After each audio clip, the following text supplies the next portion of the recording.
Hello everyone and welcome back to the Dungeon Learner's Guide. Today we are going to be taking a short look at ways to help balance combat encounters for Dungeons and Dragons. And so to do that we're going to use the monster manual here. We're going to look through some of the monsters, make sure that whatever we're doing as a DM for our players isn't going to necessarily kill them, but it is going to be hopefully challenging, or maybe it's going to be easy depending on what you're trying to do. So the first thing, we're just going to flip to a random page here. The first thing you want to do, and we're going to use this bugbear as our example here, is if you flip through the monster manual, you'll notice that monsters have a challenge rating. So for example, this bugbear has a challenge of 1. And what that number means for us is that a group of 4 adventurers at level 1 may find this creature or this encounter or this fight to be a challenging fight. It's not going to be deadly, it's not going to kill anybody, but it's not going to be a pushover.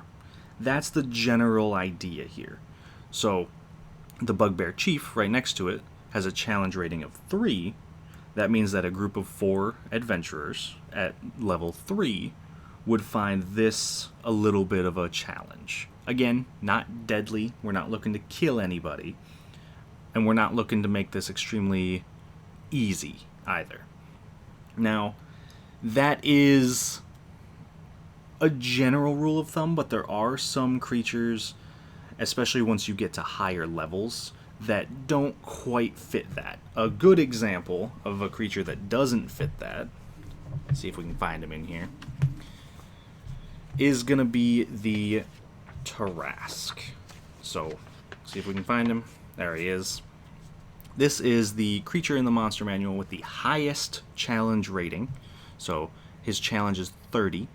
Now, in D&D, you can't really get to level 30. So the expectation that you have 4 level 30 adventurers doesn't quite work for the Tarasque. And the reason that that's not going to quite work is because once your players get to a certain level and they acquire better equipment, some of them might have magical equipment, they can fight something above their own level. And that is why I wanted to make this video, because it's very difficult as a DM sometimes to get the right challenge for your players. Whether you're trying to actually challenge them and you want them to have a very hard fight, or you want them to have something a little bit easier. So we're not going to use the Tarasque for most of this because he's a little bit too strong. Let's use a dragon, shall we? We'll use a younger dragon. So here we go. A young gold dragon. Now, here we have that it's a challenge rating of 10. So a group of 4 adventurers at level 10 should find this challenging. But what I've learned in my time of being a DM is that you can't ever really prepare the perfect fight.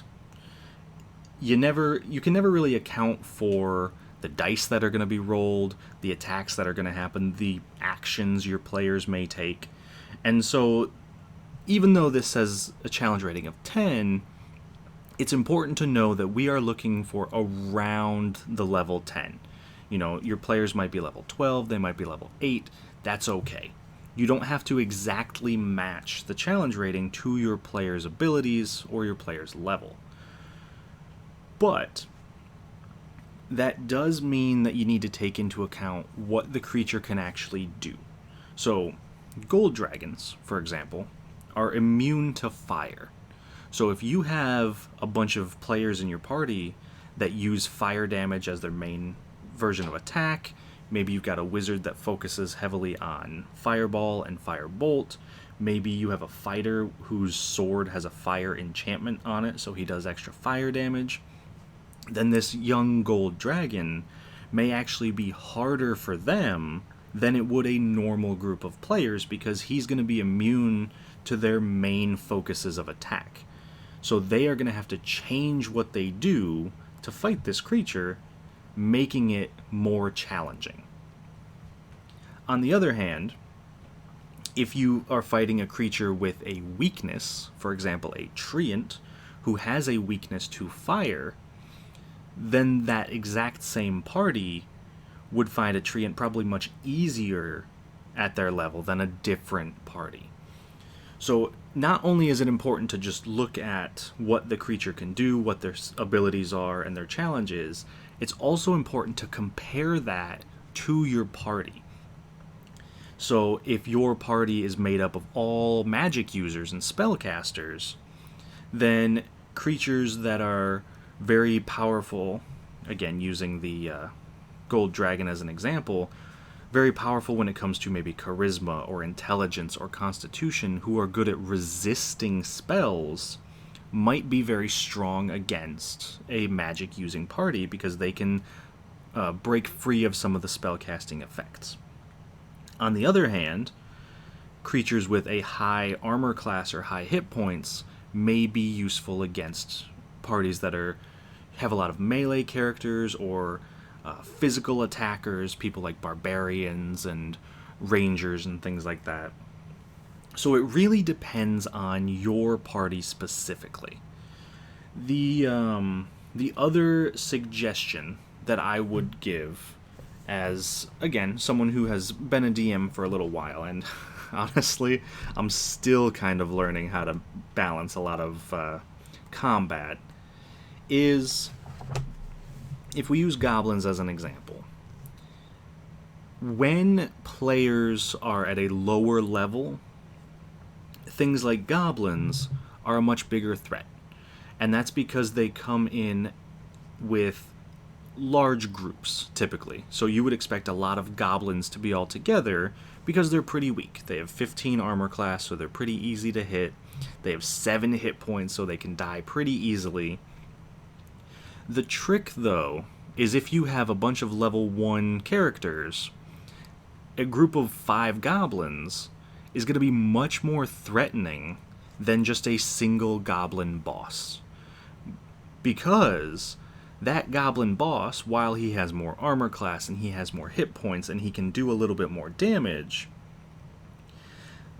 the trick is that a group of 4 players against one creature is almost always just going to be easier. So if 4 level 1 players come up against a goblin boss, that fight may actually be easier than 4 players coming up against 4 regular goblins, because they're able to all focus their attacks on one creature.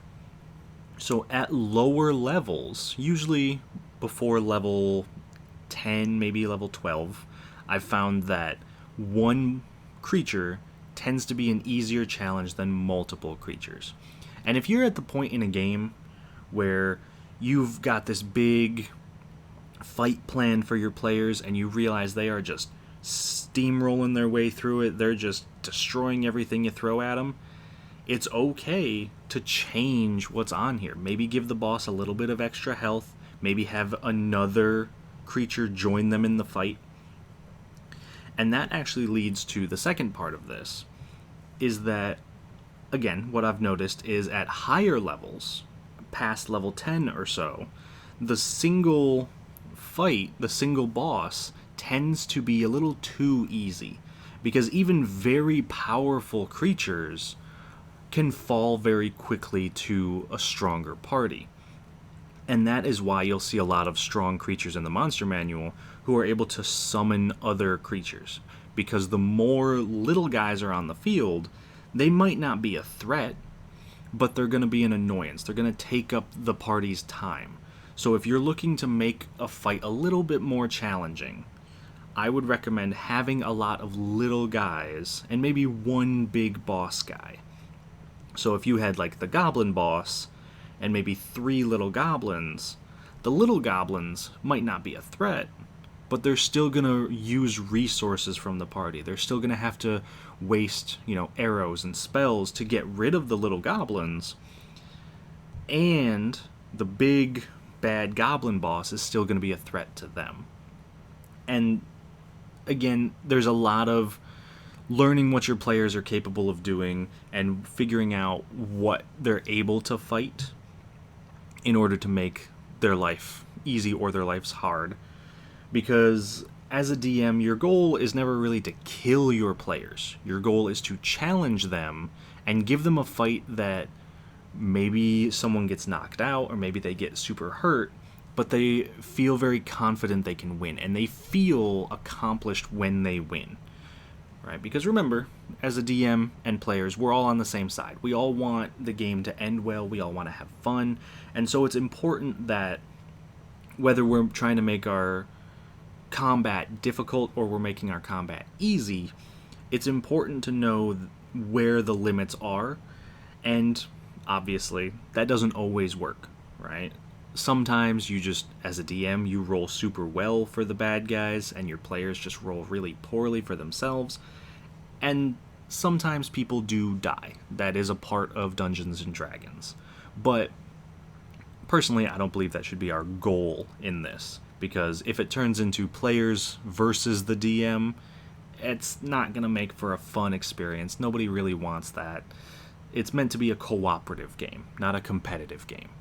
So, I think the last thing to bring up for combat, and here's a good one, is how to balance things that don't necessarily seem that powerful, but are in their own way.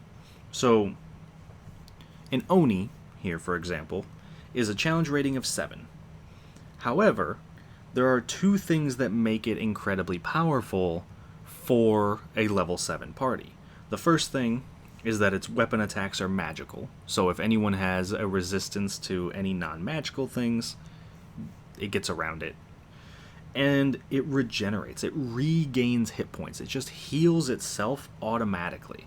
So if your party is not doing a ton of damage, they could find an Oni much more powerful than you expect it to be, because it's healing along the way.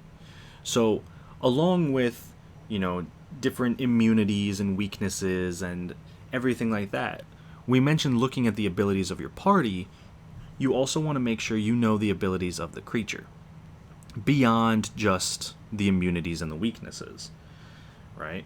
And then, combat doesn't always have to be about just a straight up fight and killing the creature.